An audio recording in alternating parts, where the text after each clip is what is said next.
that should be streaming, and I'll just do one.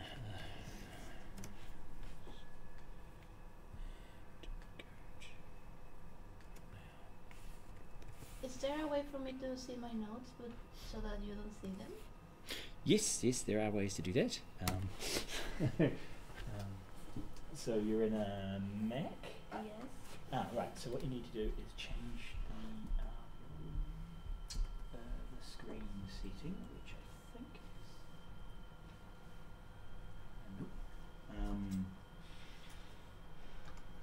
Who's a good Mac user who remembers what the symbol for display? So maybe here. yeah. So display preferences.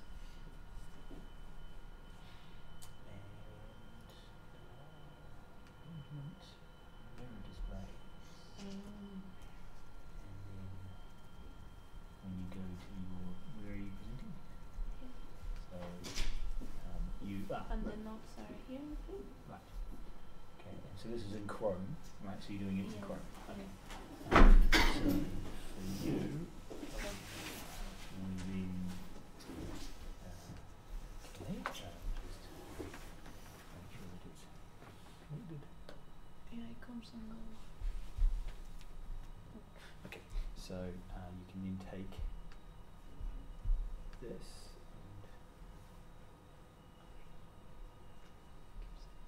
and ooh, that's not fantastic.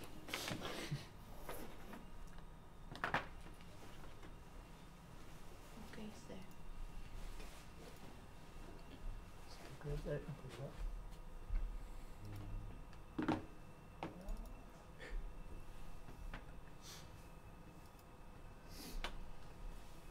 Okay, maybe if I don't touch the cable, it will stay. And maximizing the Mac window is one of these. Yes, Good, green. Yep.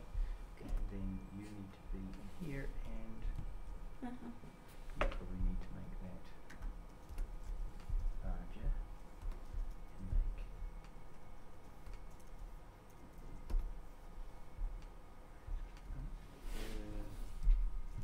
okay, you can adjust it. Oof. Yeah.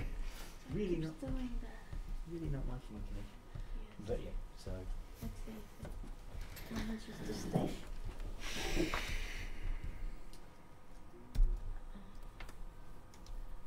Okay, so this paper.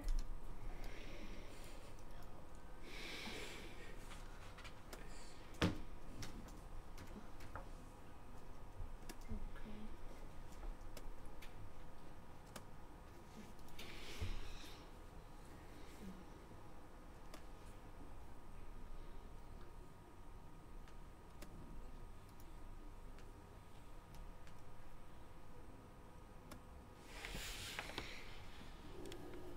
It is not staying. Maybe now? seems like it. Okay. The paper goes through the development of a theory-driven and user-centered healthy eating app. We can try it.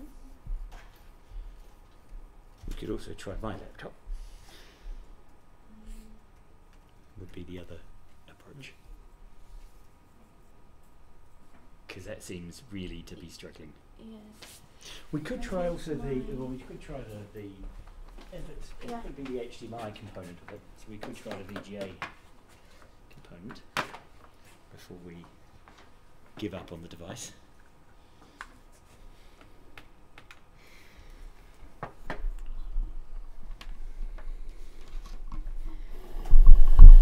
You have to search through the different. Yeah, we'll have to change it to the I think computer one or Search or computer. computer. Well, we'll try computer.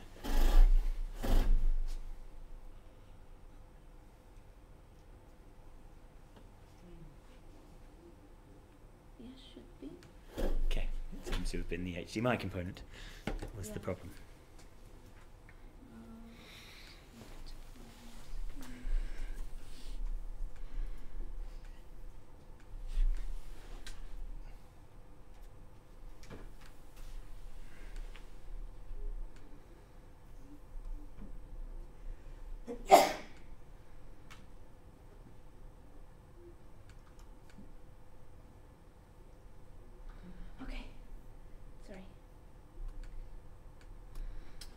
yeah, it goes through the development of the app. The authors work in the context of that the apps that already exist that try to target weight management are not targeting specifically the parents of the children, and also these apps lack a basis in behavior change theory and especially in evidence. So they start from there, and their objective is to develop a theory and evidence-driven, user-centered, healthy eating app targeting parents for childhood weight management and to document all the process.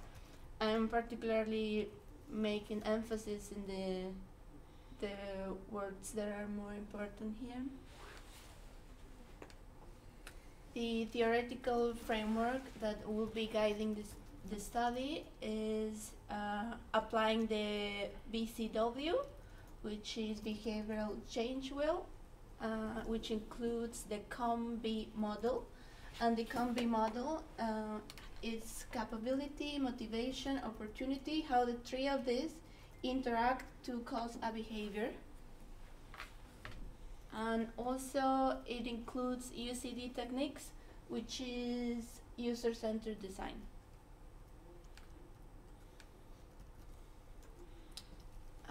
The image in this image is very easy to see how they organize the whole process.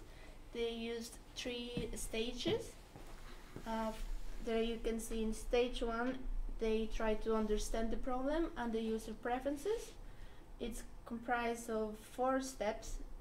In that first stage we can see on the left that they have the first study.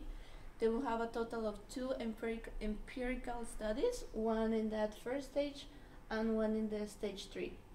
The second stage is translating research findings into app features and is composed by 4 steps. And finally, stage 3 is the pre-testing and refinement. Through the whole process, they used a feedback loop approach in which each stage fed into the next stage and also fed back to previous stages. That's why the 2 yellow arrows.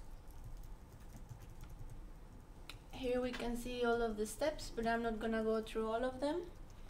In total there are 10 steps, and again 3 main stages.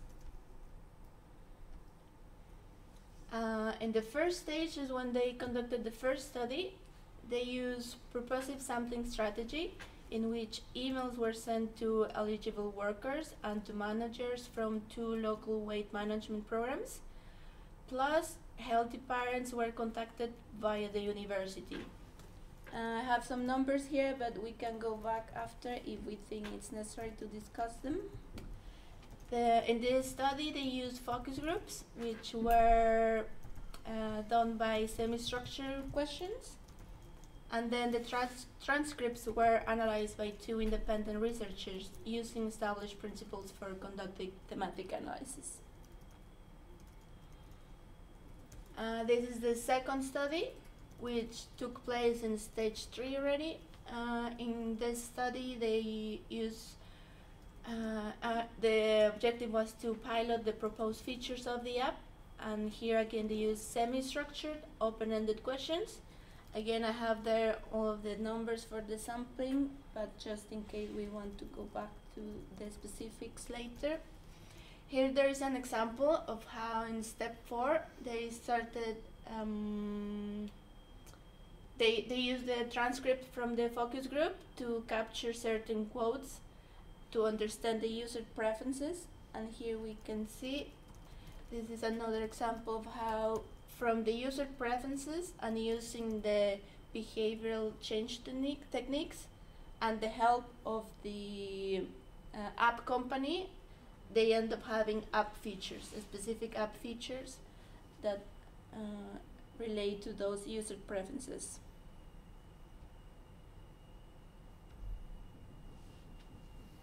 these are some of the gamification techniques. These were recommended by the app company to increase the parents' motivation. It is mainly points, achievements, progress bars, and quizzes.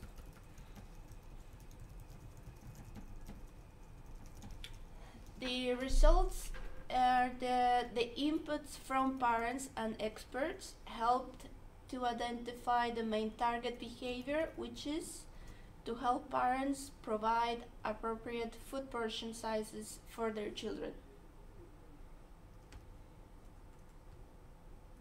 Within the discussion, the authors established the majority of the apps that already exist for consumers are in isolation of theory and evidence, and they rest mainly on the developers' intuitions in comparison with this app, which is based in theory, evidence, and user-centered components.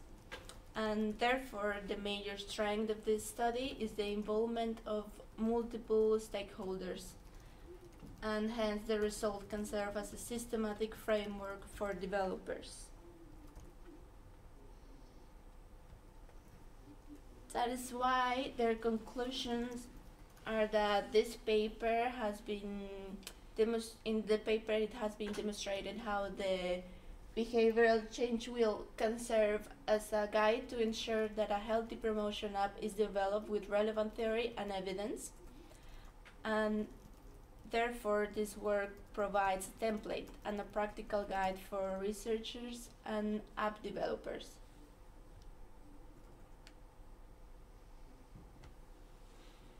Then how does the paper contribute to understanding of the field? The paper shows how to create a mobile app which is based on theory and evidence. The theory and evidence is this. And it can work as a template and a guide for researchers and app developers. Does the title and abstract accurately reflect the content? I think that yes, because the title and the abstract state specifically the objective and the methods that are going to be used. And yes, they are used, there it is. And the paper aims to create a mobile healthy eating app, which targets parents to manage children's weight, and that's what it ends up doing. That's it. 14 minutes. Okay, excellent, thank you. Now we get the fun bit of discussing things and criticisms. So, who's leading the criticism? Yes. So, critique of this. My main problem was with the samples which were used. Since it was being mentioned that the parents were recruited with the help of manager from 2 local weight management programs. It means that the parents who are being taken part in this kind of research have accepted that their children are overweighted. Maybe these types of programs, they have achieved some pre-knowledge about how they have to control the food of their children and things like that. I was thinking that how about the other parents that maybe they have not accepted that their children are fat or things like that. And can this model work for them as well or not? So what do people think? What do you think is the sampling of parents with who already have children in a clinic? There was another group of parents that were used. Yes, there were they recruited through the university for healthy parents as well, right? Healthy. Yes, but I'm talking about those children who are fat, but their parents are not accepting that these are in fact. yeah. So those are the people who are missed out, and one of the appropriate criticisms is maybe those are the most important people to try and reach, is not the people who have already taken action and taking their kids to a clinic, because they're already engaged and they're already active in trying to help their children. Those aren't potentially the most vulnerable group, and if you focus on that group, it's a bit like, as we were saying the other day, with focusing on the women who are already in computer science. Making computer science better for you guys might not get more women in. It just makes you happier, which is great, but it doesn't necessarily actually target the people who are missing out. So yeah, which is, I think, is a fair criticism, and it's one of those challenges around doing user-centered design, right? Because then if you're doing user-centered design, your selection of users becomes really, really critical, because you're getting them to do so much of the work, right? Because this paper talks about that user-centered design approach quite heavily.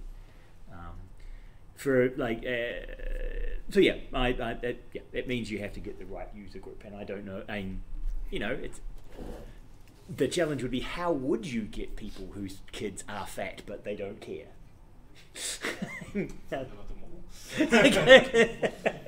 Go to the mall and offer free candy, but you have to stand on the scale before you get the candy. You might have to find other ways of recruiting if you're actually wanting to get out to users who were not already engaged. Also, another problem, I think that this is related to Big 2. Since when you look at that picture, you can see that in the first round they have mentioned to, I think, the parents and the siblings, and then the grandparents are on the next level. And I think that maybe it is a kind of problem, since at least in my country I know that when the parents are at work, at least over the first 2 years, since the kindergarten doesn't usually accept the children on that age, the grandparents, the grandmothers are those ones who usually take care of the children. They're strongly influencing what the children's food intake is. So this cultural model of who is in charge is very much linked to that specific environment. And again, picking the right users. In your country, the grandparents would be critical for making some of those decisions. In some countries where you have kindergartens and a lot of the food choices, like the kids are dropped off before breakfast and they have breakfast at a kindergarten or a play centre, and breakfast and lunch are done at the play centre, and so parents don't actually have much influence except weekends on children's food choices. So that's again a completely different cultural environment as to like when you hand over children, whether meals are done by family or done at school and those sort of things. So there are strong cultural differences. This is the one she was talking about. That's the diagram there where yes, so children, siblings and parents, and grandparents and parents' friends and children's friends and relatives are on the outside, and schools all the way out here, right? And depending on what culture you might be in, if you turn up to school before breakfast and you get breakfast and lunch at school, they might have more influence on what you eat than your parents. So it is not really a very cross-cultural diagram, this. And that might affect how you design your tool. The other thing is that they have just mentioned the topics that they have asked the parents, but the questions are not clear, I think.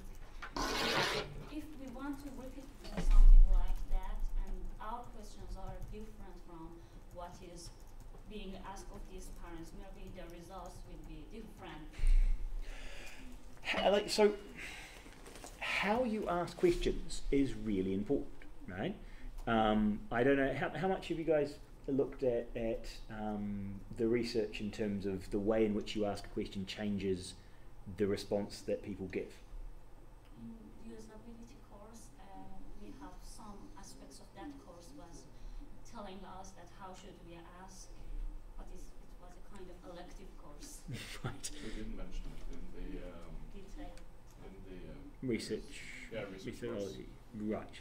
So, for example, one of the classic ones which I studied when we were in psychology was the car accidents in the US, and they asked the question of, at what speed did the two cars crash into each other, and another group they ask, at what speed did the two cars bump into each other, having shown exactly the same video.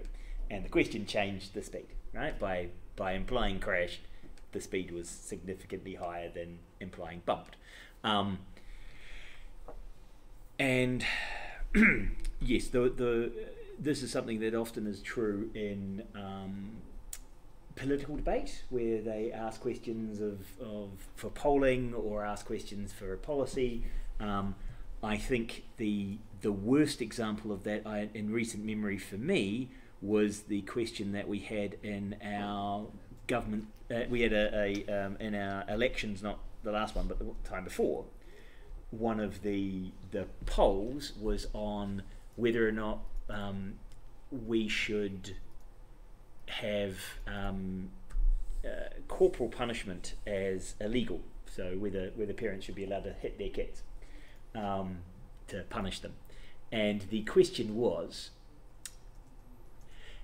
is a smack as part of good parenting, or should a smack as part of good parenting be illegal in New Zealand? It's going, wait a minute, you put in the question, you've assumed that a smack can be part of good parenting. It's, so yes, that was an odd way of phrasing the question, right? But because they'd got more than 100,000 sign up to the petition, that was the question that went into the additional things you vote on. So no, it was craziness. But that's the problem. Is also, yes, how you ask a question, how a culture particularly interprets that question could also be very different. So yeah, hard to replicate potentially without knowing the culture the question's being asked of. Okay. Yep. And the last one, I don't know whether it is a kind of problem or not, but I haven't seen that they, for example, show us they have used this theory, and then what was the effect of that theory, a kind of application which is going to be built with this theory. How much, for example, helpful are the applications which are going to build with this theory be compared to those which are not using that? Because they refer to the intuition. So what do people think? Do you think that applying all this theory during the design phase will help? You have an intuition that it won't help. So yeah, why do you think it won't help? I'm just going to plug my computer in. I think some of the stuff seems a bit too sort of obvious. It's I don't know. I'm not saying that it can't help at all. I'm just a bit. I'm always skeptical of by the numbers stuff that makes products great. So that if you just follow this template, then it will work. I think there's more to product development than that, because if it weren't, then why haven't we automated all this? Sort of. Right. Yep. Yeah, So it's not possible with a good idea not to check off things. Yeah. And if you fill out all these criteria, you have a good game. It's not it's not a choose your own adventure style, and that with a game that is good. So thoughts from reading the paper? In general, or regarding if Whether you think it would be beneficial.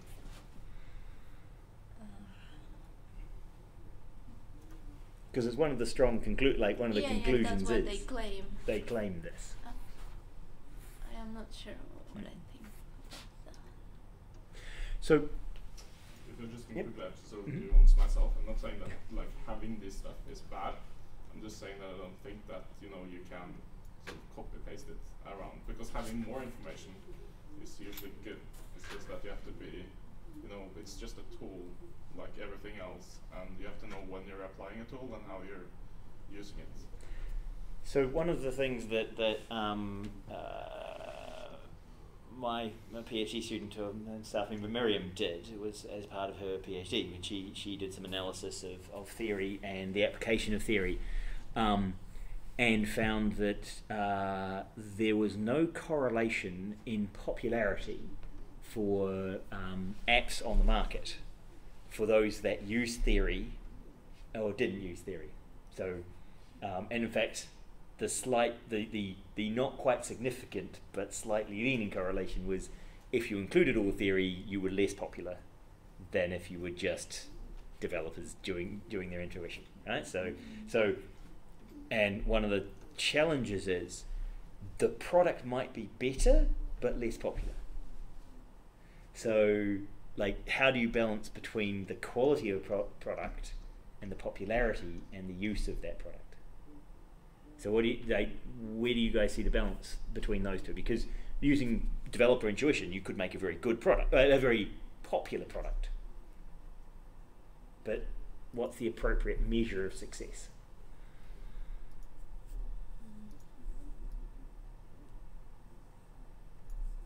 I would be more comfortable using theory regarding user-centered design, and I'm just not that sure about all the psychology side of the theory. So you think the user-centered design stuff, you're reasonably comfortable with asking users about how they do things, to involve them in at different stages of the process and test what they prefer. So do you guys, can you identify the other name for the COM-B model? Have you seen something similar that you could map to COM-B? Do you remember I presented it at the beginning of the semester? The fog model. And what are the things in the fog model? Do you remember? MAT. So, motivation, ability, and trigger. Right? So motivation and capability are basically the same as the FOGS model of motivation and ability. Right? So capability uses ability, motivation is the same, and opportunity is the FOG model has trigger instead. Right? So a trigger is something that will trigger the behavior. The opportunity to enact the behavior kind of more says that yes, it now becomes available to do. So there's a slight difference in the two models around whether you think of it as a trigger or merely a passive opportunity arising. Right? But understanding that this model is similar to this other model, there's just some subtleties, means that when you go out and looking, you can go, okay, this is a bit like the FOG model. It uses motivation and opportunity, motivation and capability rather than motivation and ability. But an opportunity versus trigger, so you just map the two together and say they're slightly different. Does that matter in this case? Right? And for a mobile app, I would think that the FOG model might be better because triggering is something you can do on your mobile app with notifications. Right? I can pop up a message, I can trigger a thought or trigger an action by using the fact that I've got the mobile, I can ding, I can do something, right? Rather than just making it, having an opportunity to do it become available. So it's like a time window where things open. So in terms of applying theory, I think there's, you should compare behavioral models. So for overall performance, what do you think is the right balance between an engaging product and an effective product? The effective part is definitely much more important here than in entertainment games. But if you don't make a popular project that people actually use, it doesn't really matter that it's effective. Right. It doesn't reach a lot of people, so I don't know what to say. So it might be the best diet in the world, but if nobody wants to do it, you're not helping. Yeah, it's sort of the problem that is everywhere. Because it's the same with music. Like if you create a really awesome song, or like how do you measure quality of music? Some people like want to look at the critics, what critics say. Others go to the popularity. But there's a lot of stuff influencing both of those, and sort of depends what are the customer coming here for. Because as you said, like if it's popular but it's shit, then it might also do more harm than it does good. At the same time, if it's really good and no one sees it, then cares? It didn't lead to anything. Didn't have any long-term impact. In fact, that's one of the biggest challenges for European research and for us doing research, is that we generate a bunch of prototypes, we put them on shelves, nobody sees them, and they give us more money to make more prototypes, and we put them on shelves and nobody sees them. And it's the, when are you going to actually change the world? And so that's the current shift actually in both Norway and Europe, is moving towards shorter projects where the actual impact on real people is more obvious, that you actually have to make something that is used, and secondarily kind of like it has to be effective, but it's pointless being effective unless it's engaging and it's being used. So one of the concepts I use and that is used in this area is a hygiene factor. Have you guys heard of a hygiene factor? Okay, so you might have heard it. It's used in management and business quite a bit, but the idea of a hygiene factor is instead of measuring things by quality, right? Because here we're talking about effectiveness and engagement, right? Now, when you're looking at when people are motivated or engaged or work in a company, things like how much you pay them. Like, are you happier the more money you get? Is this a linear relationship between money and happiness? Is there a linear relationship between autonomy and happiness? So the more control over your workplace you're given, the happier you get, right? And you could look at this for, say, food, and this is where the hygiene factor comes in, is that for a hygiene factor, the idea that how clean the kitchen is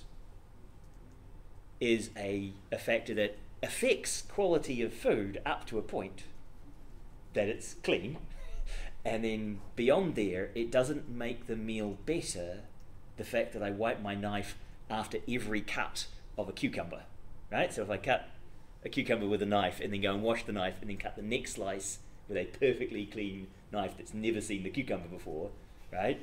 The fact that every slice is with a perfectly clean knife doesn't make my cucumber slices tastier, even though they're more hygienic, because more hygiene doesn't relate in more quality, right? So it's not a linear relationship between hygiene and quality of the meal, but there is this threshold effect where at some point like, if it's going to make you sick, it doesn't really matter that it tasted nice. That's a low quality meal, right? So a hygiene factor are things that don't have a linear relationship with quality, but have this threshold. Below the hygiene factor, it's just not, it's bad, and above it might not actually make it any better. Right? And so you could even have, a stepwise function where you had we're not going to have this at all, and then, it improves quality a little bit, and then tails off again, right? So there could be something like effectiveness, could be, like if it's below a certain level of effectiveness, doesn't matter how popular it is, it's just not a good app, we shouldn't be using it. As it becomes more and more effective, that's good, and at some point it's maximally effective, and that's not going to make it any better by like trying to make even more theory packed into it or something. It's just, it probably tails off at the top end, right? So, and other factors come in like visual factors and engagement factors and all the other things that make a better product. There also comes the problem with like, if you start tossing a bunch of theory in, are you starting to get a bit too detail oriented so that you can sort of, I would say, like abstract away certain details to make the game more fun, for instance? Like if you're constantly going to the most minute details, then you can't necessarily create analogies that don't perfectly fit with that detail image, although the analogy would itself perhaps have been more than sufficient enough for people to understand it, and it would have been more fun. Yeah, so I mean, and this is a problem with gold plating as well, right? The idea that if you like have all these details. I might have left my adapter here. How Right. is it? It's not there with Is This it one? that one? Yes. Yeah. So if you spend a lot of time really working like on all these details, right? It's then really hard to look back and go, well, we can get rid of that one, get rid of that one, because we've optimized Sorry for them. the interruption. So with That's an interesting thing to say. Sorry to the interruption. So that was an interruption in itself. It's kind of a recursive. I was thinking about it. He should have just left. It would have been fine. I was already back in my flow. So if you've got these low level details and you've really worked hard on them, it's hard to get rid of them and move back to that upper level and say, well, actually, we don't need that one at all. It's not helping us because we've already put work into it, right? And so you get this locked in. Oh, we need this detail because it's the thing that covers this bit of theory, right? One of the things that I think is important in these is also to realize or to look at the game. And another concept I've introduced, hygiene, ecological system, so ecological validity. Did you guys have that concept raised in any of your courses? So ecological validity is the idea that you want the thing to work in the whole system that it's in, right? In the ecosystem you're putting something into, right? So when you test something and you test it out of the environment and you take it and do its thing, you might not have ecological validity. So when you put it back in the ecosystem of all the things going on, what you tested may no longer be true, right? And so the idea of that, this game tested in a lab or in the setting might work well, but when you release it to the general public, it might just not fit, right? It might be a bad result. So you get this lack of fit. And so there's this idea that when you test things, you have to see them in their whole scope, which means when you're doing theory, you might just have to say, well, when we drop this bit, something else in the system will pick that up. We might not have to have it. We might not have to cover all of the components. That is the entire theory of how to change their behaviour, just in our game or in our program. Maybe we have a pamphlet that goes with it, or a TV program that goes with it, or an education program for the parents. There may be a better way of achieving some part of the theory outside of the game, right? And you kind of don't know that until you put it kind of appropriately into the environment it's going to be used in. And you see that in a lot of environments where you're doing user testing, right? So when you're doing user-centered design, if you bring people into a lab and test them in the lab, their behaviour is not the same as when you leave them in their home and give them the device and just kind of see what happens and when they take it home. And I'm sure like some of you are doing expert teams. I think all of you are doing expert. When people are standing watching you, it does feel a bit different, and you do behave slightly differently than if there is nobody around and you're just doing your thing, right? And so if I bring you into a lab and give you a mobile phone and then watch over you while you use it to play the game, how valid are my user testing at that point? Right? So potentially it loses that ecological validity. Okay. Other thoughts about this? So you read the behavioural change wheel. What were your thoughts on creating theory and then testing it?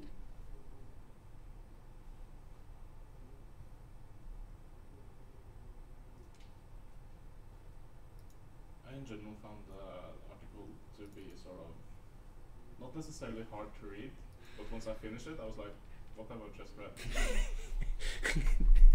Hard to stick. Yeah, it's like, yeah. Go through my T-1 minute. So I kind of got the impression from like the start of the paper that they were making an application, and I kind of expected that they would actually show it off in the results. So they talk about how they're applying all this theory and using it, but I don't have any tangible thing to look at. So I don't feel like I can verify that have they really done this. And that claim of this is a template for how you can do it. Yeah. It's kind of, well, if you do it, that would be like you show us. Show us it actually having been done. Yeah, they had like one image of a mock-up of some UI stuff. That was it. The gamification content of this. Pointification? Is what I might think of as pointification. Yes, it does feel that way. So from reading the paper, where do you think the gamification ideas came from? So can you do a bit of sleuthing, right, and try and unpack the sequence of events that led to this particular development? I'm guessing the development studio that they talked with, and I'm unsure if they have actually worked with games or just other like codification applications before. Yeah. So reading the paper, reading between the lines, and this is something that is kind of a sleuth thing you can do when you look at papers. Is the people writing this paper are from M Health, right? They're mobile health. They were building a mobile health app. They're applying behavioural change theory to a mobile health app, and that's where they're going, right? They don't have developers themselves, so they went to a company, and they say, hey, can you, like, we're going to do this, we'll get some feedback from you on, like, you've made some apps before, how do you make them successful? And, that company is a pointsification company, and they said, oh, if you want to make it engaging, you add these game elements to it, right? So the original, researchers weren't game developers thinking, oh, we know how to make things in games. They were health professionals saying, oh, we have these really great ideas about how to change your behavior. We need to make those into an app. And the developers went, oh, yeah, that looks like games, so let's make that a game. At least they tried though, which is a lot more than could be said about the previous entries we looked at. Like, sure, they picked the wrong company or didn't necessarily pick someone who knew that much about games, but at least they tried. They actually approached developers, and they didn't just try and hack it together themselves with a bit of JavaScript and hope. So I think you can see that the game aspect comes in from the developer side rather than from the researcher side, and I think that also shows kind of how some of the balance of the discussion was on, like, the researchers go to the developer. They go, actually, that's when we try and do these behavioural change apps, we use points and pointsification, but game elements, to try and engage people, right? And so you also potentially see that in here we have this idea of a company who already has a way of building these apps, because that's probably why they found them. And so there's also that slightly sort of cut and paste feel about, oh, these are the things we do to motivate not smoking, or motivate spending more money gambling, or to motivate things.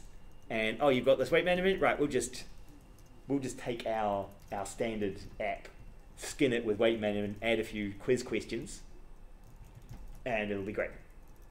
Right? So it feels a wee bit of kind of cut and pasty in from the developers, which unfortunately is what developers will do, right? Because the best way to make money is use something you've already built, skin it to a new product, and sell the whole thing, right? And that's how you make money, right? Is you make a loss on the first thing you build, and then you make profit on each reskinning for a new task.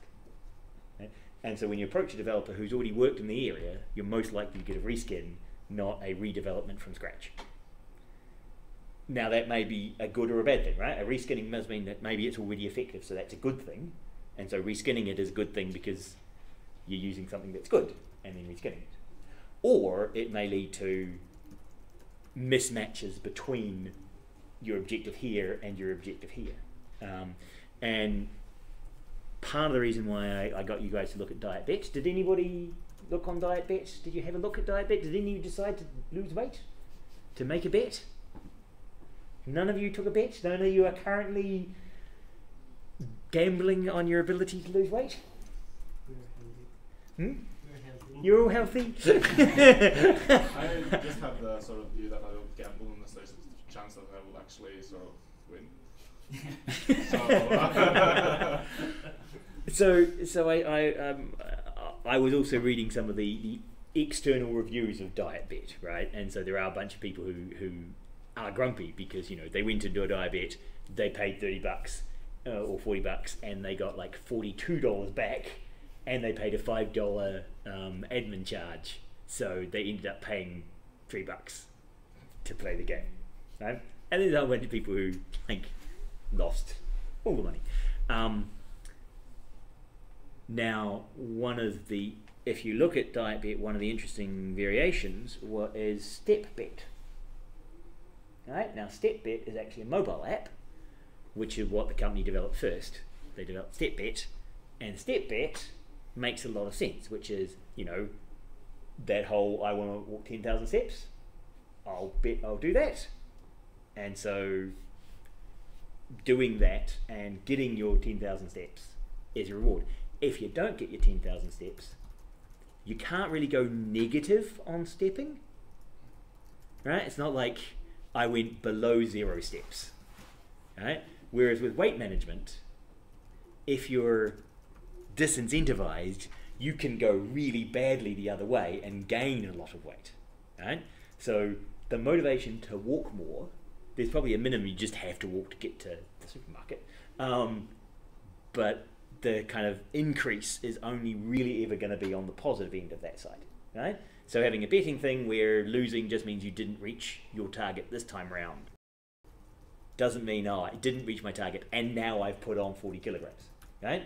It's the negative aspects are much weaker when the thing you're betting on isn't your weight, but an action you take like stepping, right? Now, I think that, so you then take that betting model, which is, you know, passive and it's kind of only in the positive direction. You apply it to something where you have a massive negative direction, and I think you get yo-yo dieting and you get all of those other psychological challenges, right? So I think that cut and paste can be a problem depending on how you're pasting your activity into a new activity. That said, there are plenty of people who like Diet Bet and think that it's helped them lose weight and think that it's a great way of losing weight. And, you know, the people who gamble and say, well, you know, I go to the casino with 500 krona, planning to lose all 500 by the end of the night, and just have had fun during a 500 krona worth of entertainment. Right? So, there are some people who gamble in that way, and so then they're not really losing money because they've already planned a zero amount. Right?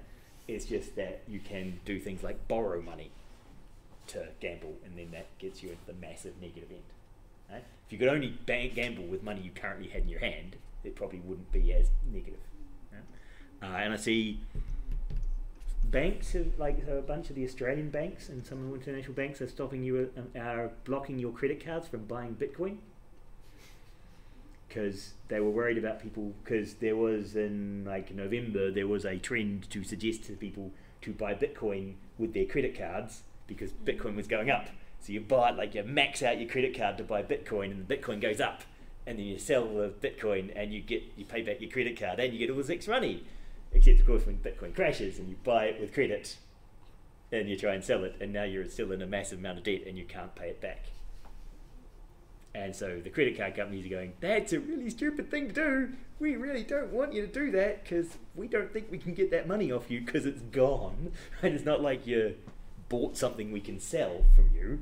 And so they were limiting your ability to buy Bitcoin with credit cards because of the credit aspect of it. Rather than, you know, if it was a debit card, then okay, it's yours to spend, whatever. Right? So that it's trying to find those balances. And certainly when you're motivating people, if you've got a negative aspect, you've got to be careful. Okay. Comment on overall quality of this paper. So you found it a bit sort of like a politician. By the end of it, you hadn't really learned much.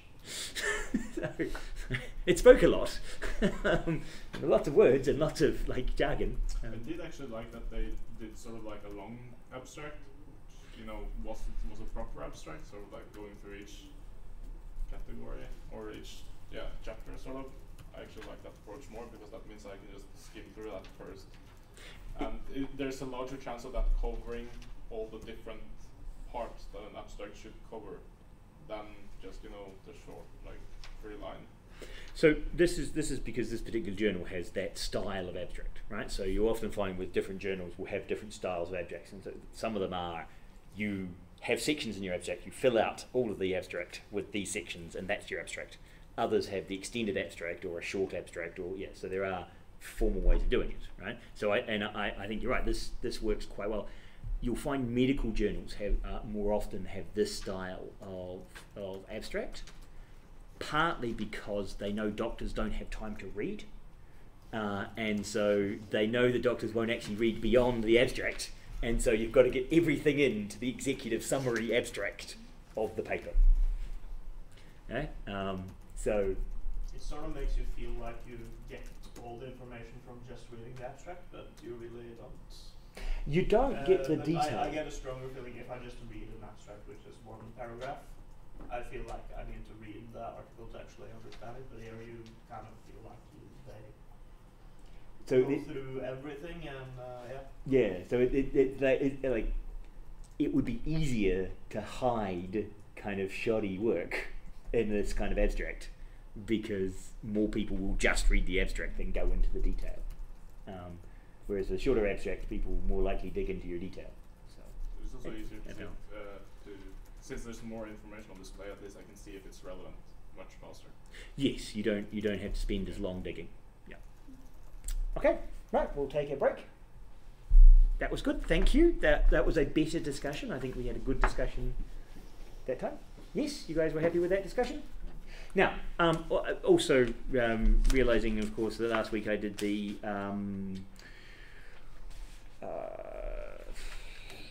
student representative, what's it called, panel, reference group meeting. We should also have a reference group meeting for this course. At least we're supposed to have 2 of them. So I think we do one now and then one near the end of the semester, and then we're supposed to do one after the exam, or after the end of the course, where I will be in New Zealand and you can meet with me then. I'll try not to do the 12 till 2 will be a little challenging, but it's possible. Would the school sponsor a trip to New Zealand? I mean, they sponsor trips in Toronto. Do the reference group? Right, so then, so you reckon if we sponsored a trip, like one trip to New Zealand, we'd get a lot more people volunteering to be in the reference group? So no, I think you're right. I think you might get more volunteers to the reference group. No, I don't believe that it's about 10,000 krona is the round trip to New Zealand. About 35 hours in each direction. So yeah, it means that it would be a lot of time. I know that our rector went to Australia, and they went there for 3 days, I think. So he had 3 days in Australia, but it takes you kind of 2 days to get there and 2 days to get back. And so for their 3-day visit to the university there, it did take them kind of 10 days of time. And it is a bit ridiculous because, of course, you turn up and it's like jet lag and you're all over the place, and going to meetings, having travelled for 36 hours is, meeting the next day is still a bit fuzzy. So yeah, he wasn't entirely sure that it was useful to do it that way. So yes, if we were to get you to come to New Zealand, what I'm suggesting is that we'd have to make at least 2 weeks in New Zealand. So yes, which would, well, I had. Well, if we meet like 5 minutes a day, We could just stretch that out over a couple of days. One thing I had thought of suggesting to Trondheim as a humorous to attempt and see if I could negotiate in New Zealand would be to run expert in teams in New Zealand.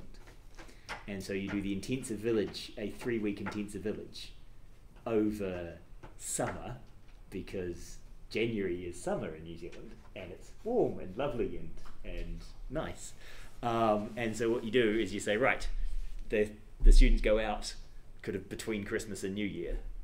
They arrive in New Zealand, they spend a couple of weeks getting acclimatized, they then spend 3 weeks intensive expert in teams in New Zealand, and then they fly back to Norway and pick up the rest of their 4th year semester. Because I think that could be fun. And it gets you that, a paper done in over, you get, and you go, technically the students could fly out any time after their exams. So if you wanted to fly out in December, you just stay for till like beginning of February. So I don't know how many students from Trondheim would sign up for that, or from Gjøvik would sign up for a summer in New Zealand. But you know, it might be an option. I think a lot of people would Really interesting. run away from that. Especially when summer is in January. Yes. Yeah. Yeah, because it's 25 degrees and warm outside. That's like a 50-degree difference between what you Yeah. So no, I thought I could offer that as part of my 20% position at NTNU would be to offer the course in New Zealand and just negotiate with the university there to house you in university housing, because they've got university housing, which most of the students are gone because their exams are in October and they come back from 1st of March. So there's this gap where there's nobody living in the hall's residence. So we just, put up a bunch of Norwegians. They come, they stay over summer, they do their expert in teams course, and away they fly. So, do you think that would be popular? Do you think I might get 30 students out of the whole of NTNU? Sure. Yeah, probably.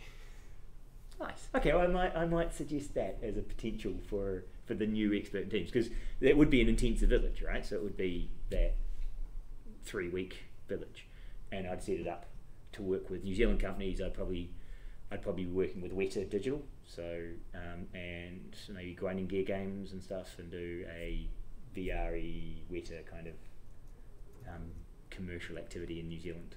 So. But yeah, okay, that's cool. Right, but yes, you should walk away and take a 5-minute break. So, I wonder if anybody online would take that option. I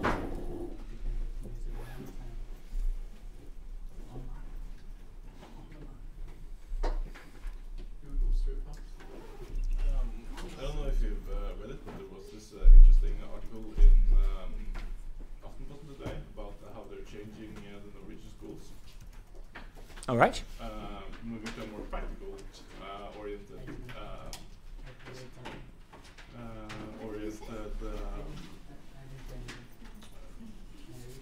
moving to more practical orientation, moving to theory, etc. Like using how to use stuff generally. And it was really interesting because for the first time in a long time, I wondered if I should get back into discussing stuff on Facebook. Because there was a guy there who said, like, this is super retarded, because if you don't know that the theory guides practice, then you should like hand back your diploma. And I'm like, what the fact, that's not how it works. Practice sort of guides theory, because if something is wrong in practice, or if something is wrong in theory, then it's the practice that's right, because that's the real world. The map is always VR streaming, right? Yes. Yes, we're trying to work out what the best way of doing that is. Yeah, because me and Andreas are working on the project with Pixel for streaming VR. So we're sort of wondering if you could give us some pointers, if you've done any reading up on solutions for that, because we're sort of trying to look around. Okay. So probably what I would recommend would be to read Jan Gregor's master's thesis from last semester, which is around spectating, right? Because he looked at how you do spectating in virtual environments. Basically, what it looks like the best option to do is to have so if you want to spectate things, people preferred free flying cameras for a start. They liked that. But if you're going to be streaming things, then a follow camera as one of these streaming things is useful. And what you do is you have a new machine per stream. So you do a multiplayer game. So and where each of the streams you're generating is being generated by a machine that's logging into that multiplayer game, right? Because You don't want to do it on the one that's the VR headset because it's going to slow it down. So you have a second machine, log in the first machine as a spectator, and it generates a stream and feeds that out. Right? So for that, it was I'd say that the best option is to think of it that way. Read his thesis. He goes through a whole bunch of the ways that he tested various approaches to spectating. You can probably find some more literature there as well, because that's what we've been sort of struggling to find. Yep. So, and no, I'm interested if so we're looking at potentially getting people to work over summer on this as well, so that when I actually start giving you guys lectures in August, we have a system that will work for me giving you lectures and recording behaviours and stuff, and streaming potentially as well. So I have to work out, because I can get 4 of you in the Vives, right? So I can get the Vives, and there can be 4 of you, 1 in each of those, and we can probably do Google Glass, or Google Cardboard rather, for some people, and therefore they're just looking around, and we have to deal with how they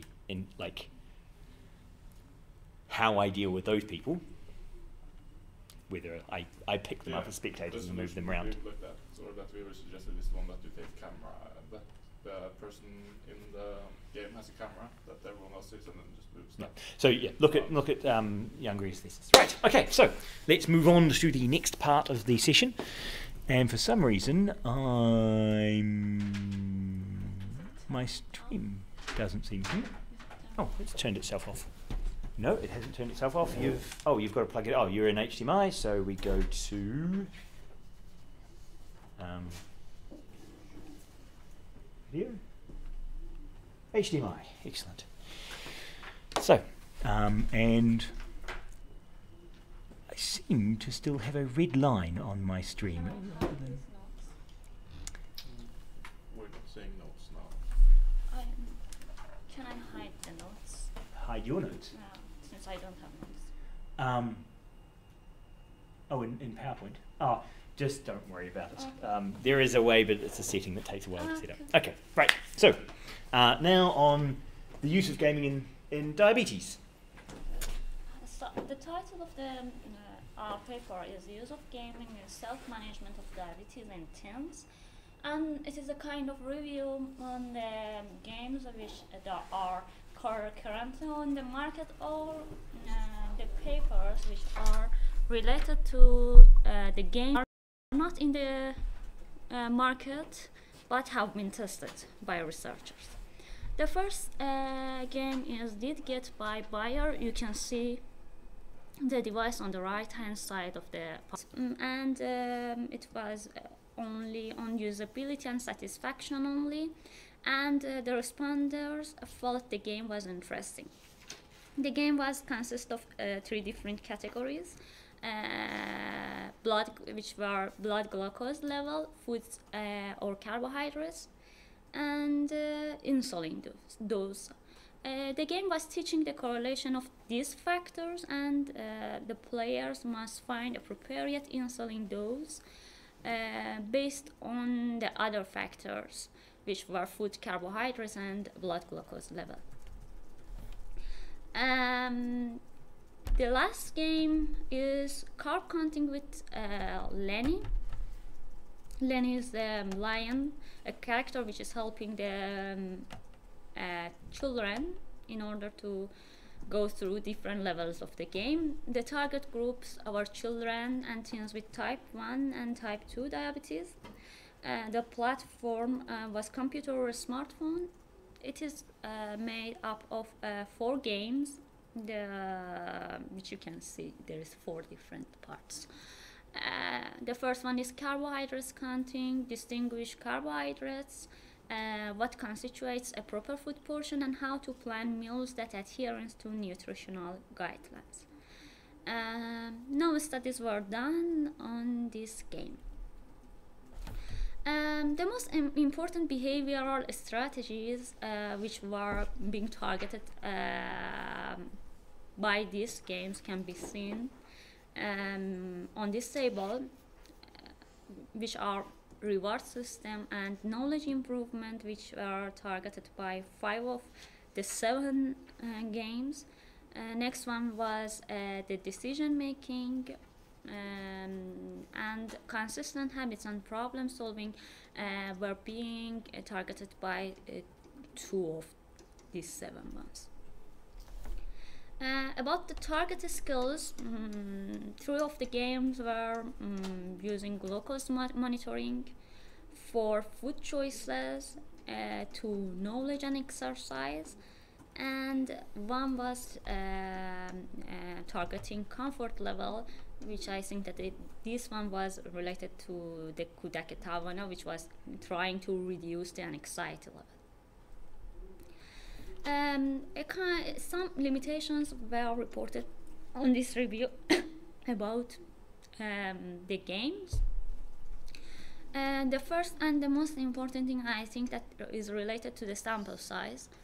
Since when you go through the papers, you can see that lots of them had a kind of limited sample size. For example, one had just 30 children and their parents. It was being mentioned that the games were for 10 or more years ago, but I think that just Insulet was like that, since the study was being held on 2005, but the other ones are at least from after 2010, I think. Some of these games were tested, and despite the positive effects which were being reported, they have never been brought into the market, but the others which are on the market, quite like the last one, which was the Lenny, no studies have been reported for them, that how useful they were, or how was the usability or things like that. About the questions, are the results repeatable? If not, what has been left out? You know, when I was reading, at first I thought that it is a kind, since first they were mentioning that they went into 2 databases, they presented clear terms for searching on that databases, but on the continue, they were telling that they found 3 other games on the internet, since they were trying to find some games that maybe there is no papers about them, but they are on the market. And they found those games on the internet, but it wasn't clear that which terms were used in order to find. So the first part is repeatable, but if you want to find those games which are just on the market, you cannot find them. Does the title and abstract accurately reflect the content? I think yes, since the title is Use of Gaming in Self-Management of Diabetes in Teens. But maybe if I were the writer, I would add a review on use of gaming in self-management of diabetes in teens. And also, I think that the abstract is okay and it's reflecting. What is the main category of game? Health. Within that category, what is the focus area? Diabetes. And who is the target audience? Teens and children. And that's it. Okay, thank you.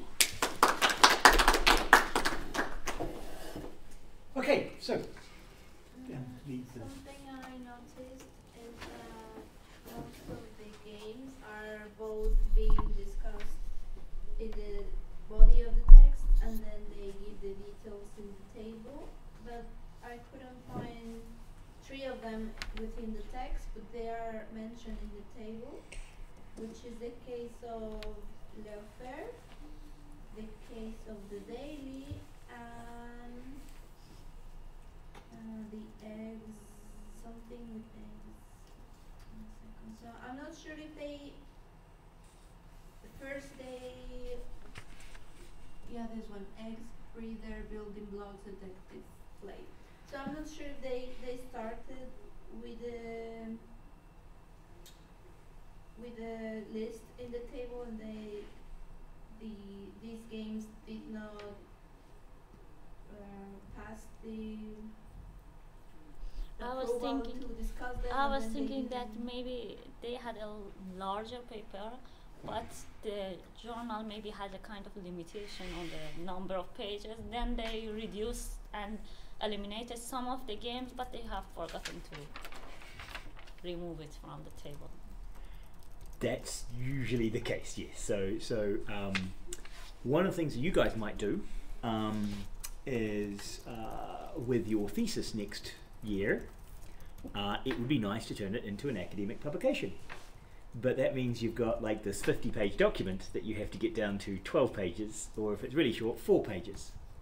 And it's how do I compress 50 pages down to 4 pages? Yeah, and so. References. Hmm? 4 pages means just be references. So the ACM guide is that the references don't count, right? So yes, but you would expect in your thesis you probably have 4 pages of references. But yeah, so 4 pages without your references, but then you can only really have 1 page of references. But so yes, you're right. What happens is you have a longer paper, and then you have to be cutting to try and get it down. And you miss a few things because you haven't written it from scratch and kind of brought everything together. Yep. Okay. So yes, they probably had them in the table, but yeah, they had them in the text, but they had to compact things down.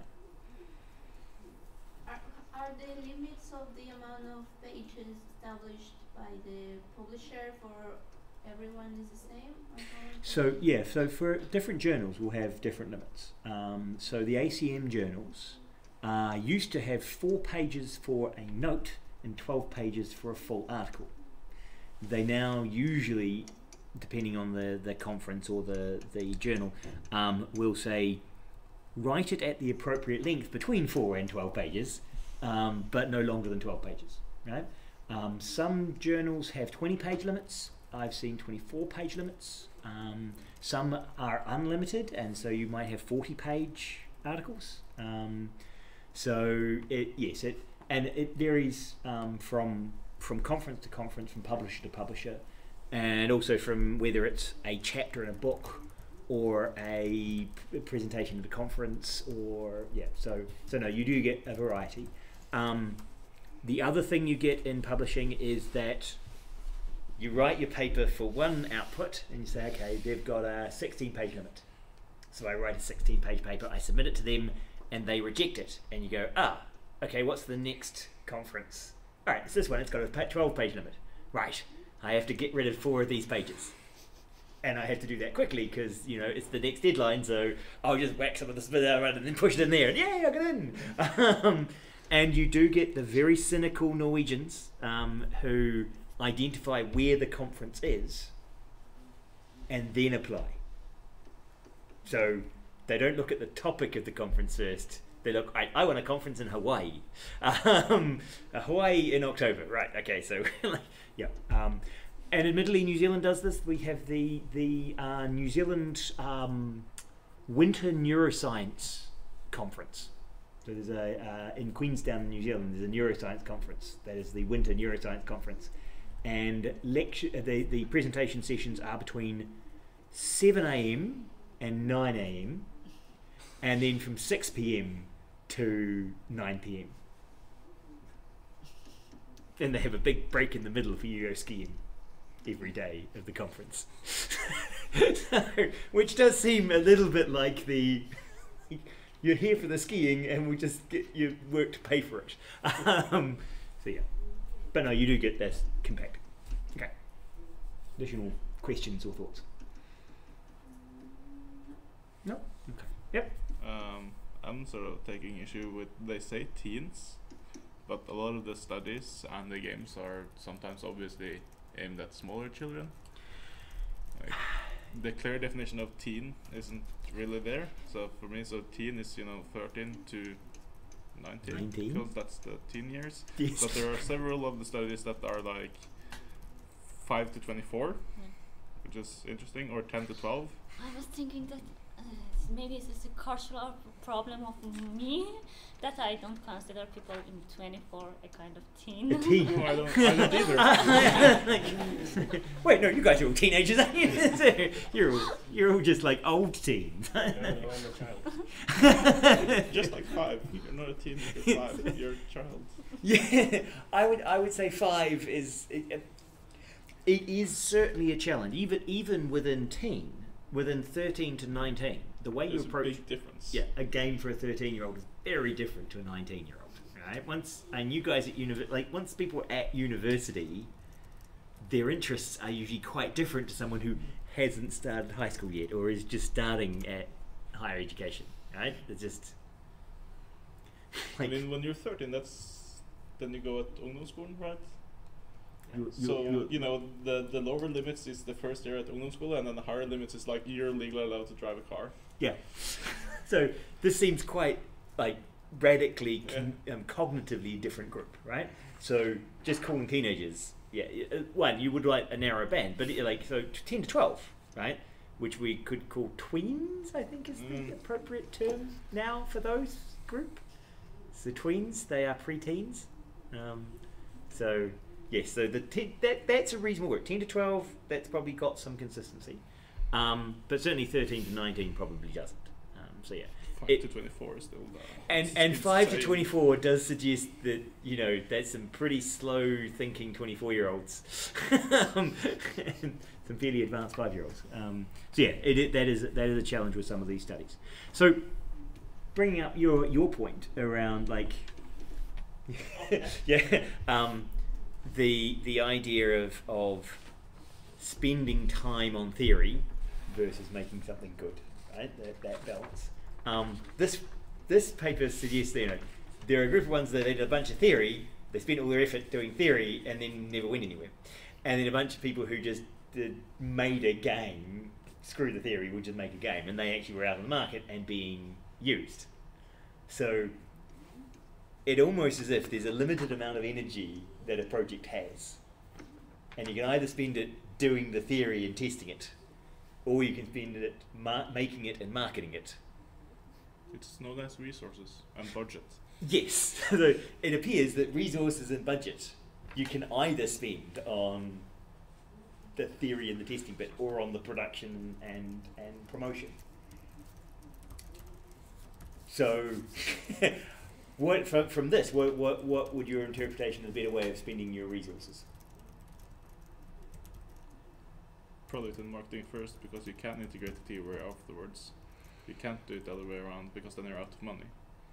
Right. Yes, and I think that is one of the challenges here, is that if you start with theory first, you tend to run out of money before you get to your marketing budget, because like a lot of games, most games, rely on marketing to become known. So I think the one I remember is the Call of Duty, which had 5 million spent on making the game, and 20 million spent on marketing it. So the marketing budget was 4 times the production budget. And you don't go to a research project and say, right, I'm wanting 10 million krona for this research project, I'll spend 8 on marketing my research and 2 on doing the research. No, because that's also, they say, no, we're funding researchers, right? So, you know, that money will go to PhD students to do study, and it will go to researchers to do research, because it's research funding. And then you get to the marketing it, and people go, well, there's no money for that. And you get, to some extent, what's they'll sometimes refer to as the valley of death, right? So the valley of death is the concept that you can get money up to get a prototype, but then there's this massive gap between prototype funding and research funding, and being able to get to the point where you can get investment funding for selling it. And almost all projects die in the middle there. And I think that's what you see here, is there are like 2 approaches to that. One group have been making games, and then those have been dying and not releasing, and there are no further studies. And others just ignored that first bit and just went straight into the, right, we've got to get this out in the market and get it functional, and we'll worry about that later. And they probably don't worry about it later, though. That's the problem. And then they never get round to worrying about it later.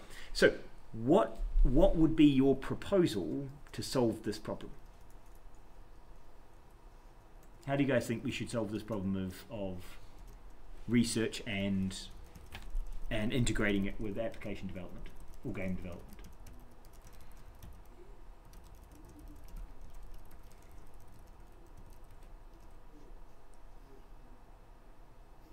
Well, integrating them together, sort of.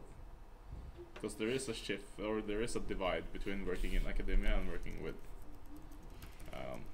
actual stuff. with real game yeah. companies. But the problem is that they usually don't necessarily integrate that well together. So who should be holding out their hands across this divide? And how do we do I feel that? like maybe if there is a kind of some interaction designers between the computer science people who are going to implement that and those ideas, since they can, for example, provide some paper prototypes or things like that of the ideas which are coming, and then reflect them to the programmers. Maybe in this case they can have a kind of connection between those ones who are giving the ideas and those ones who are going to implement that. So part of our training at university should be to make sure that people who come out from university with interaction design degrees have this kind of desire to make sure they actually research the work they do and connect it to research rather than just get something functional and get it out the door. So that would be, and should we do that for all our undergraduates? So should we be training is it our fault at university for not training undergraduates to incorporate theory into their development?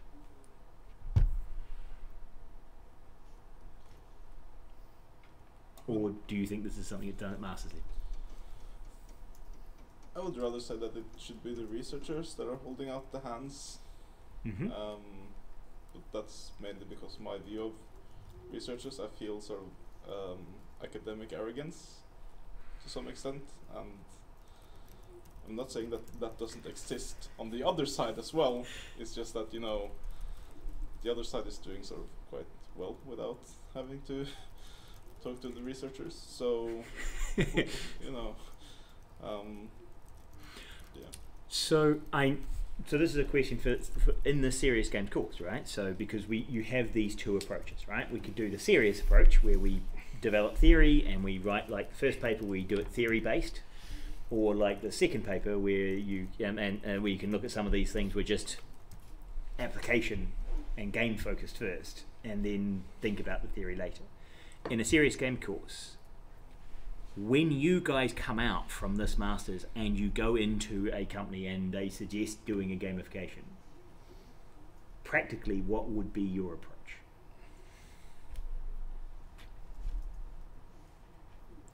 Are you the change agent? Would you reach out to academics and say, hey, we've got this product, we're making a game, hey, would you like to do some research with us? Here's some data that's available that we're collecting. Sure, they know what they're doing. So could we make you guys, technically we could make you kind of those change agents, where you do get into a company and you say, right, I want to help universities do research and get good evidence for what we're doing, and so I'll try and find a researcher who is working in this area and connect with them and say, right, I've got this really good data, we've designed this thing, we've got it out and using, I think we should do more research on the effectiveness and approach an academic, right? Because you're probably being paid by your company to get things done, so you might not just be able to kind of spend the time to do all the research activity, which academic might have research time allocated or be able to apply for funding to get research time to work on your project, right? So this is something that potentially you are the people who are supposed to fix this, right? Because most people out there, as you're saying, you get a bunch of developers who doing the developer thing and a bunch of researchers doing the researcher thing, and kind of the interaction design people could be those people in the middle. But we need people in the middle, right? And this might be part of your ethical responsibility, having done this course, is to think, how do I make this bridge How do I make better apps by using researchers? Right? And then the researchers could ask, how could we do better research by asking people, you know, the real stuff. How do we make better impact by actually getting our research into the real world and have, as I was saying, the ecological validity? This is one of the big things about research, is that often it doesn't have ecological validity because it only works in the lab and not in real life situations. Again, like, it's good that the first study that we read today, that they at least tried. Yeah, so they reached out and they did try and cross that barrier, right? They tried to find a professional developer who gave them some input. They took that input in. They actually wrote the input into their research. That they didn't just scoff at the developer and say, "Oh, those ideas are irrelevant. We're not going to include them. You'll do what I say," which would have been the arrogant approach, right? So the first paper made that approach, right? And I think this is where you guys need to be in terms of serious games, because I don't think you can do serious games entirely on your own, right? And I think that's what the second paper kind of displays, is the if you can make a bunch of games, do a bunch of analysis, and they just go nowhere, or you can make stuff and then kind of try and find a way of hacking the analysis on afterwards. Right? So, for making prototypes and doing games, seeing we're coming up to time, yeah, we're going all right.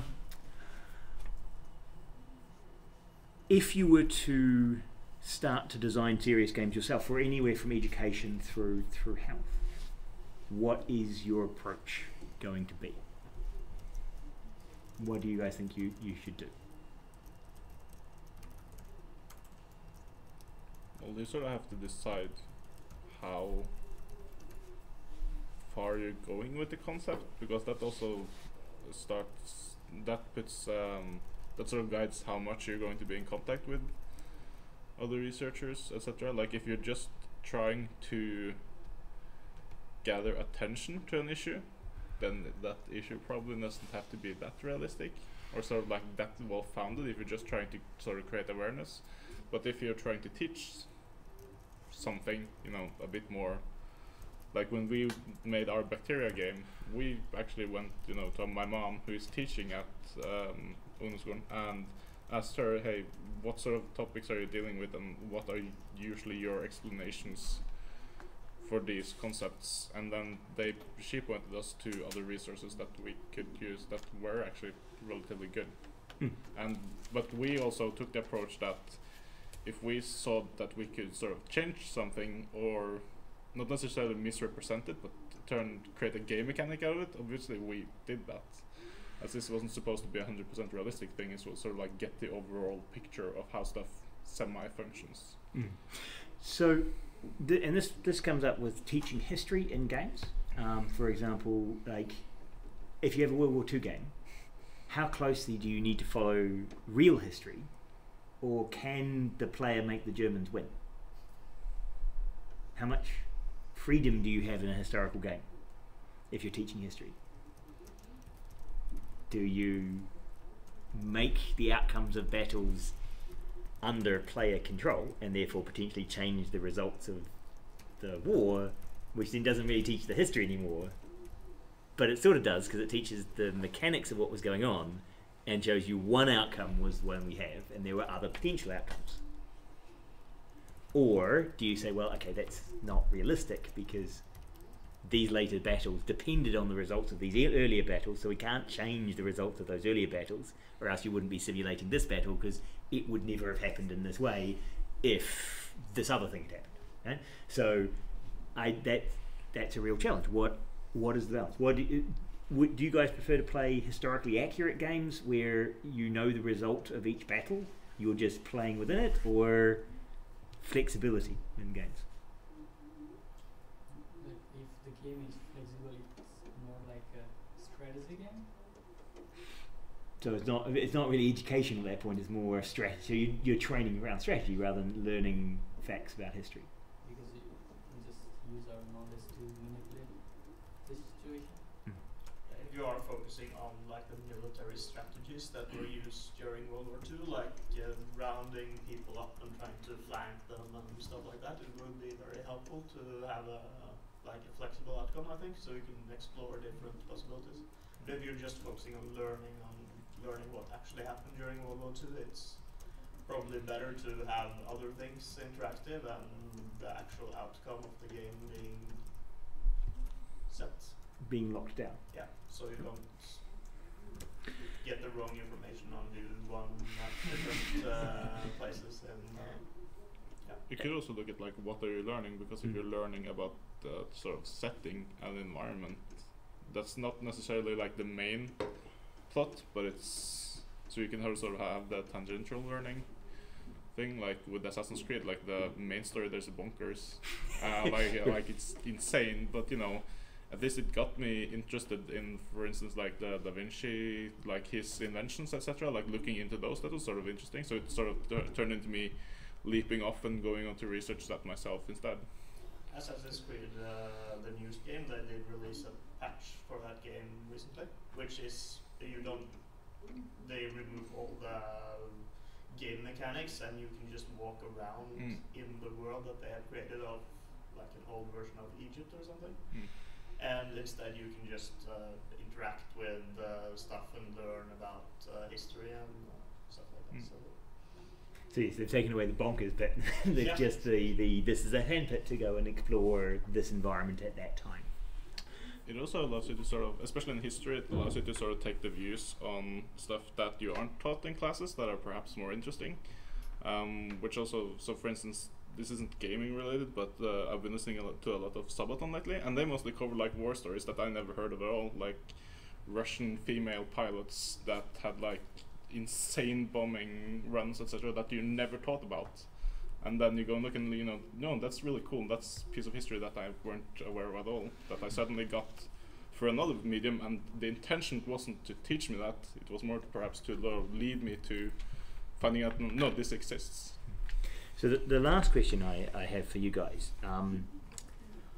what are your thoughts on, and like with diabetes and managing diabetes and for many of the health games, the doctors and the medical professionals have an idea what is the right answer, right? They know what you should do, right? Because, you know, there's a right way of managing your diabetes and the wrong way of doing it. And if you do it the wrong way, you get sick, right? So a lot of it is no longer choice. It's no longer me making decisions as a player or as a person about whether or not I'm going to take insulin today or whether I'm going to do this activity.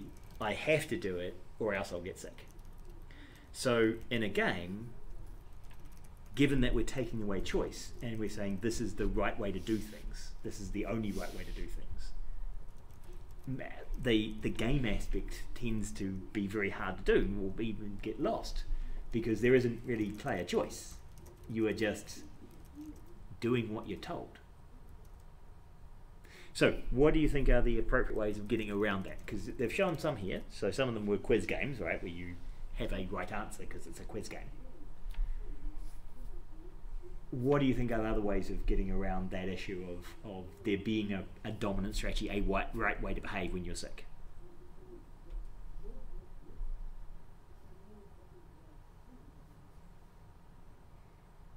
You could create simulations sort of where you're not, the sort of game isn't about you, it's about someone else in that situation. So, you know, because then you can actually see the consequences of not playing the optimal strategy. Yep. So you create so a lot of these games measure your actual direct performance, right? Because they're trying to alter your behavior by measuring your behavior. But that approach is say, well, okay, let's just show you what would happen if you didn't do this, and you get to play with that Tamagotchi kind of thing, that avatar, and then hopefully you'll transfer from that knowledge to your real life decisions, right? And so and one of the advantages of doing that is that if I just give you feedback on your actual decisions with your actual health, if I take away those rewards and take away that feedback, do you then stop doing the good behaviors? Right? So this is the Runkeeper without, like when you're playing Run Zombies or Zombies Run, and you get used to running from the zombies, and then you stop playing the game and there's no motivation to run because there's no zombies chasing you. right? And so you stop doing as much exercise. Right? If, however, you have an avatar, and the reason you change your life is not because you've been extrinsically motivated to these behaviors, is because you've learnt something from a model of the world and you've decided to transfer it into your actual life. Right? So there might be less transfer from the avatar into the real world, but it might be better transfer, as in it might have a longer effect. So those are the sort of things we don't know currently. What's the best way of doing this? Right? So that's some of the open research, is exactly how much of which we should do, what mechanics are relevant. The guys up in Trondheim were asking me, do you have papers on how important competition is in games for motivational change? And I said, well, just stripping out competition is really hard to do because it's linked to a whole bunch of other social activities and high scoring and all, like, just doing a reductionist approach of stripping that one thing out is very difficult. But that's what we're used to doing in other disciplines of medicine, right? You'll find that they'll strip out, this element of the drug and this element of the drug and how much of this does this effect and how much dosage we have. But unfortunately for games, it's a system, and those systems interact and are very complex. So we need a lot of research in this area to try and work out what are not just the ticking of the boxes approach, but what actually helps in the long term, and now how much of it how much enjoyment, how much flexibility, how much agency do you need to keep people engaged? And yeah, absolutely last question. What would you guys consider success be for a serious game? How would you measure success for a diet game, for example?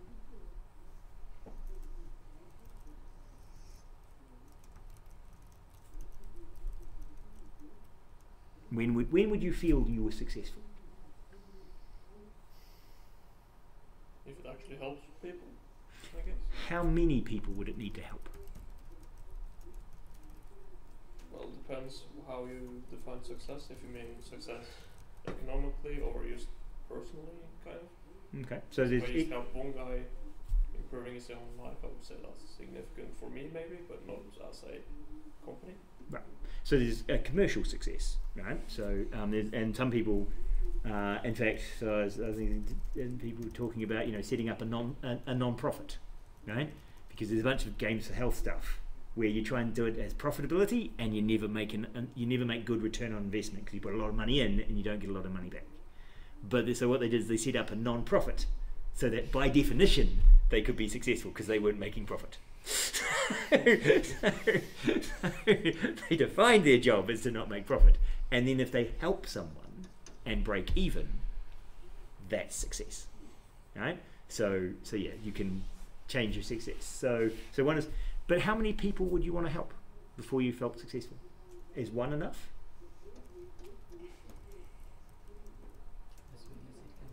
As many as can be, but when do you feel successful? What measure do you have? And for each of the for any game you guys make or any application you make, you should probably think about, as you're doing it, what is my measure for success? When will I feel, yes, I did a good job? Because we're not going to give you A's and we're not going to give you marks once you leave university, right? You're not going to be able to get an A and go, yay, I got an A. That means I did really well in that course. It's where's the did well mark? Well, on a you're serious getting game? a rating from 1 to 5 in the App Store. So you're getting a score. You're getting a grade. you do, yeah. In the App Store you get a grade. For one of the projects we're involved in, disgruntled ex-employees went online and gave the app a bunch of 1-star ratings to rating bomb it to try and get it low rated. How honest are the ratings? You see, what percentage of those ratings are developer paid for, right? Or the developer's friends and family going on to pump up the rating of the app. So what, for a serious game, what would you guys feel as a success? So one person helped. User engagement, they can continuously using it. It's a lifelong company. Yeah. And how many people would you want to touch? How many would you want to affect? 100. 100? Well, what's the scope of the target group? That's you know the next question, because I mean helping 1 out of 2, that's really good, because that's a 50%. I think 50% of the entire yeah, population yeah. of people like that have this problem. And I mean, like, if you're helping like with a certain diagnosis and there's only 1,000 people who has that diagnosis, like helping 10, that isn't that bad. Considering that we're talking about, like, if you're talking about mobile devices and reach, etc., then you know, unless you can get a hold of all of those 1,000 persons, then it isn't really that bad to help sort of like 10, 20, etc. So it then becomes a return on investment. So if you're only helping 1 person or helping 10 people or 20 people, how many hours have you put in to help those 10 people? And when do you measure that success? So, you know, if I put an hour in and I help someone and I make their life better, and so I spend, you know, 500 hours on this project and I have 500 people who benefit from it, then I spend an hour per person, right? Resource return on investment approach. Right? If there's only 1 person, that's me spending 500 hours making that 1 person feel better. Maybe there was a better way of spending 500 hours to make that 1 person feel better. And it's actually one of the big challenges with charity is, like, so in the Cook Islands, they just had a hurricane come through, and they've said, stop sending soft toys, just send money, right? Because they've been sent a whole bunch of soft toys for the kids. And now the kids have too many soft toys, but no food. And so they just need money for food. They don't need more soft toys. And then you have the fun charities like, yeah, or donate to this, exactly this sort of catastrophe, so that we aren't allowed to use the money for anything else. Which means that, you know, suddenly we have a bunch of money that is just sitting there that no one can use for anything, because they've fixed one situation. Yep. But they can't use what's left there to help anything else. Yeah. So yes, you've got these like real, like, so when you look at making your games and how much effort you go into designing systems and making them engaging, you should be thinking about what your return on investment is, what you consider a success. Okay. So, and I think that you can see that in this last paper, is that there were some there that put a lot of research in, but they're progens, so they've probably got no real return on investment, so probably 0 success. Right? Whereas some of the games, no theory, but they're potentially helping people, we just don't know. So now we've got an unknown number, which could still be 0, because we might not be helping people. And it could be negative. And it could be negative, right? It could actually be making it worse. Right? So, yeah, finding some balance in the middle is probably the right way to go. Okay, so next week, Peter and Joachim, who's online. We need to get you guys to give a topic, so I want, and you haven't told me what you said you were willing to do anything. Yeah. Okay. The topic I was looking into, the EU sign thing, there is nothing. For the EU project discovering planets and right. projects. Yep. Nothing is published. Nothing is published. Yeah. Yeah. Okay. So I will. I've got some ideas of stuff I can get you guys to do. I was just looking at some of the stuff from user-centered research in serious games. So I thought I would give you guys that. Now next week I will be away. I'm in Oslo, so I will be hosting this session online. So you guys don't have to come here. You can be wherever you like to be, but we'll have a live session online with Peter presenting and Joachim presenting and me remotely.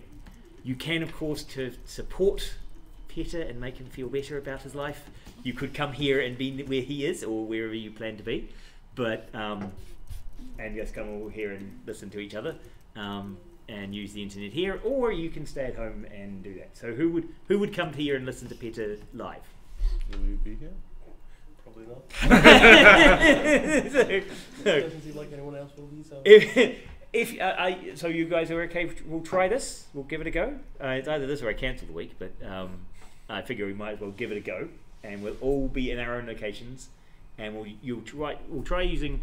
I think Discord is probably my preference for this many people being connected, and so we'll do the audio, and you'll share video screens, and I will try and stream it out from my machine.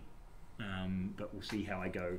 I'm at a PhD workshop on artistic PhDs, and this is part of the VR stuff that I'm doing with Lillehammer. So I'm at a workshop for that. So that's what I'm doing. Which means I also won't be here next week for Expert in Teams. But so you guys will be working. That's why tomorrow we'll be doing lots of teamwork exercises where you don't get to do very much. Because I'll be interrupting you constantly with teamworking exercises. Yay! Okay. Any other questions? No? Okay, so I'll work on getting you guys papers this afternoon, send them all out, and we'll be online next week on Discord. So I gave you the invite this week to the Discord. You've all seen that invite? It was in the announcement. Is it the same that we've always been in? Yes. It's the Yes. one that Marius also Yes. offered. Yeah. Okay. Yeah, it's the same. It's just a different channel Yeah. than that same Yeah. place. Yeah. So I was just making sure that you're all there. Okay.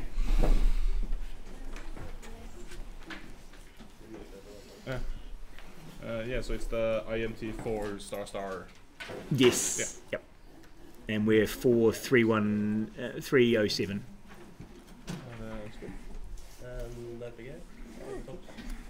Jeg har skikkelig lyst til å Jeg skulle ønske det er flere sånne der, historier som jeg gjerne skulle sett ordentlig spill av. Det er jævlig tøft for deg til bare bombeoppdrag. Nei. Faktisk at russiske menn blir salve og prøver å